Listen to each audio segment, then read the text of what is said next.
if you help Alan bring bin Laden back. We discussed that we were going to give him a share of the rewards for justice money, which is $50 million. He was all excited, but then he said twice, he said, I cannot ask permission from Leon Panetta to work with you to get bin Laden out of Iran, but I can ask my good friend Leon Panetta if he has any objections. You're still there, sir? Yeah, I'm here. Yeah. And so he spoke to Leon Panetta on 2 occasions. We got it back in writing and verbally that Leon Panetta told him, focus on North Korea only.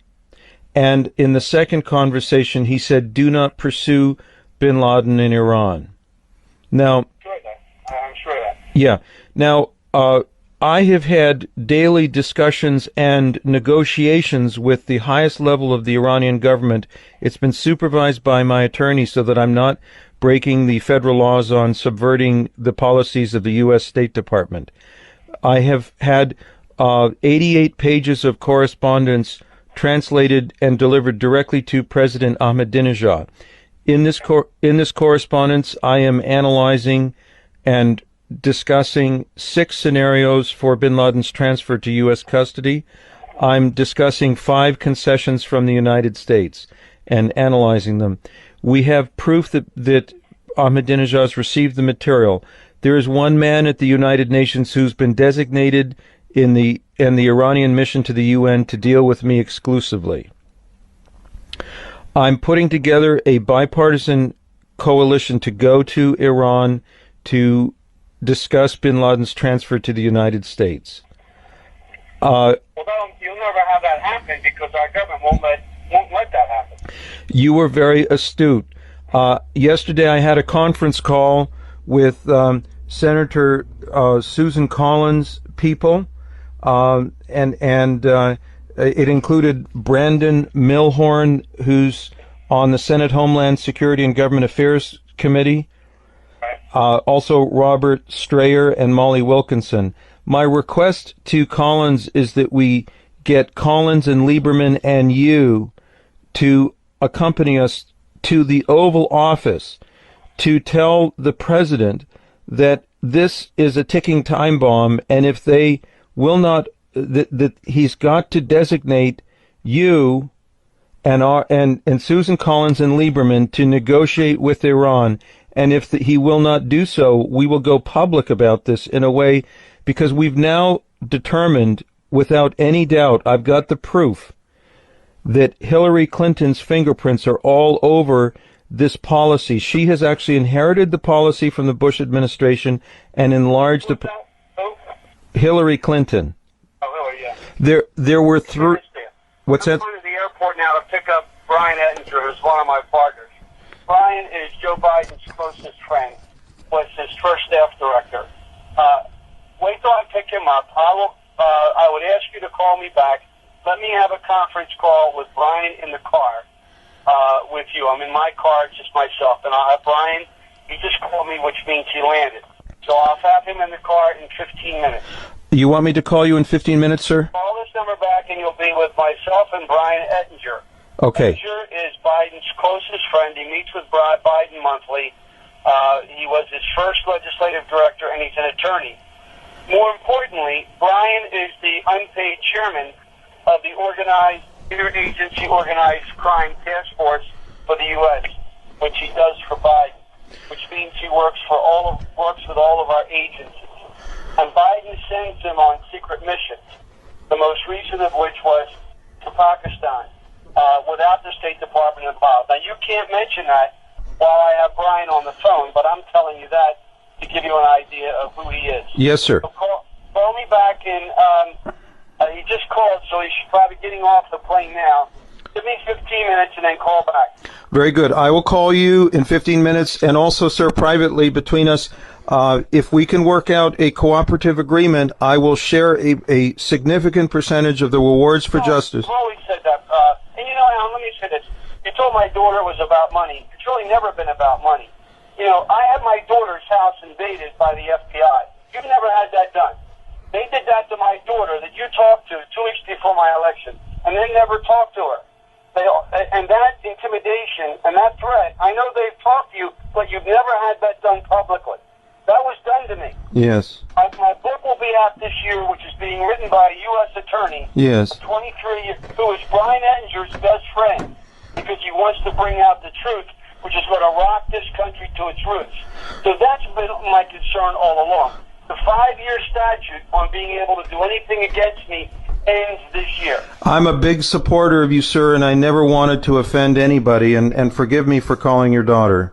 No, I thought you talked to her, but, you told her that it was about money. My daughter's house was raided by the FBI. Weeks before. That's what it's about. I see. It's about me not wanting my family abused. I understand, yeah. They never talked to her. Yeah. They raided her to create an incident to get me out of office. Yes. Partly because I was dealing with you. I don't know. Well, I know the CIA set me up because I know the names of the people in the agency from other friends. So it's not, obviously I can't work for free, but it's more about my stability and my security and my family's security. But let me have this call with Brian. yes. It's now 11:35 Eastern Time. Yes. Call me back at 11:50 when I have it in the car. I will call you at 11:50. Thanks, Alan. Yes, sir. Yeah. Kurt, it's Alan Perot. I'm going to put you on the phone with myself and Brian Ettinger. I told you who Brian is. He's a good friend and a trusted partner of mine. He has access. He doesn't get paid. He does this as a favor for Biden with the Interagency Organized Crime Task Force that works with our agencies. Yes. But he's also very close to Biden on a number of issues. He was his former staffer. I Excellent. trust him with my life, and we're business partners. So I'm going to have you, I've told him about you. You don't have to go through all the background about who you are. Okay. But I want you to tell him the most recent situation, and then Brian and I are going to talk about it, because we're going up to New York together. So we'd like to put you on speakerphone now and introduce you. Yes.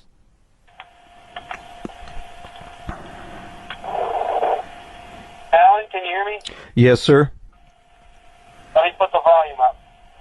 All right, you've got to speak loudly. This is Brian Ettinger. Yes, sir. How are you? Very well, sir. How are you, Brian? Good. Speak very loud, Alan, so we can hear you. We're in a car. Kurt told me about, I guess, the latest incident was with Governor Richardson, and he went through your background and who you are and the people that you previously contacted, and he indicated that you were going to try to get Susan Collins and Lieberman united together to go in and see to brief the president or the vice president about the situation. You are correct. And I understand you're into the preservation of falcons. I'm sure you do know most of the royal members of the royal family because that's what they hunt with is falcons, as well as Ben Laden used to hunt with falcons.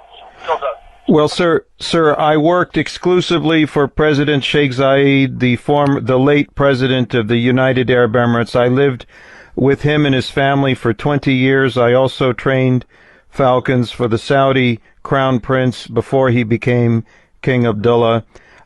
Yes, falconry is the Rosetta Stone for Al-Qaeda. I met Victor Boot in Sheikh Zayed's falconry camps, and recently, between November 2004 and up until recently, my team members have met Osama bin Laden 6 times inside Iran. We have repeatedly notified the U.S. government and only received, first we were ignored, then we were obstructed, and then we were threatened. That doesn't surprise me. There's a friend of mine who's an international hunter, and he hunts with falcons with the royal family of the UAE, and his name is Saeed Khan Karacha. Yes. I don't know if you know Saeed, but he takes them in the Himalayas to go this mountain goat. They go hunting with the royal family there. Yes. And he told me about a year ago that because he has a house also in Quetta, he told me that he knew recently that bin Laden was in northern Iran, and that he's an American citizen, and told people at the embassy, and they ignored him like the plague. I haven't told you this, but on my most recent trip to Kuwait, I was with my two closest friends there, Sheikh Mohammed, who's the Foreign Minister, Deputy Prime Minister, and former U.S. Ambassador, and Sheikh Saud, who was the ambassador during Desert Storm. Yes. And it was George Bush, the father's closest friend in the Middle East. Yes. And he's a very close friend of mine, and we were having a private dinner with his son Noah, who's another really close friend of mine. And we got to talking about bin Laden. I said, Sheikh Saud, where do you think he is? He said, oh, Kurt. He said, there's no doubt, he's in Iran. Yeah, I just told Kurt, I said, no, the better way of doing it, if Susan Collins and Lieberman are on board, I wouldn't go see Obama, I'd go see Biden. And Brian can arrange that. Brian can arrange that directly, Alan. Here's the problem, sir.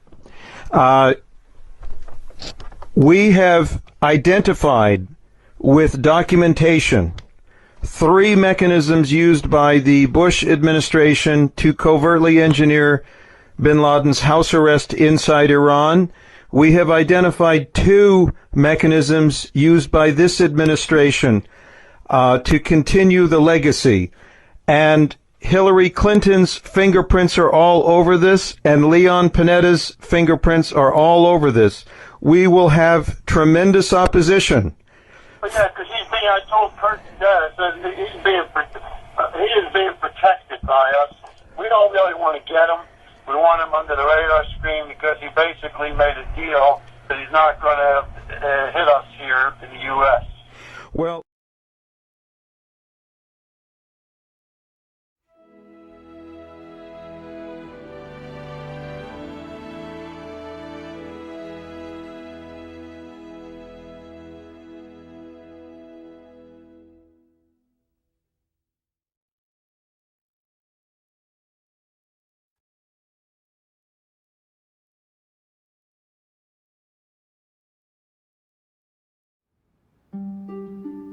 What you want me to talk about? I mean, we train just like we always train for any other mission, and they're all serious.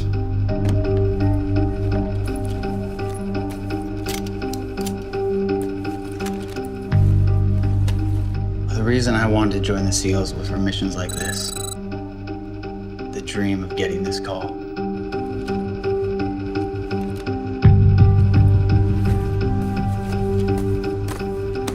As it happened, that night the president was due to give a speech.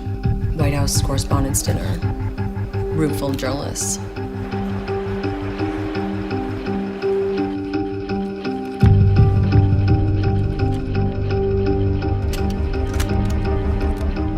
The fact is, only a handful of his aides knew that just before the event, the president had authorized the raid. All right, everybody, please have a seat. My fellow Americans,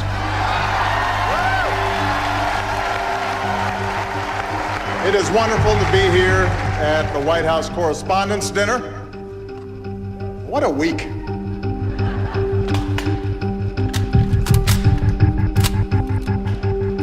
I mean, we've done hundreds of missions like this, dead of the night type raids. What was different was the target. It's such an honor performing for those of you here tonight, as well as the handful of people watching at home on C-SPAN.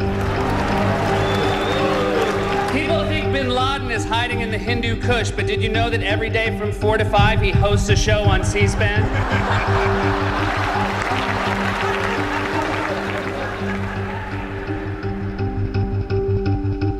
In this world, you don't get to live free without working for it. You get to earn it every day. And that day we did.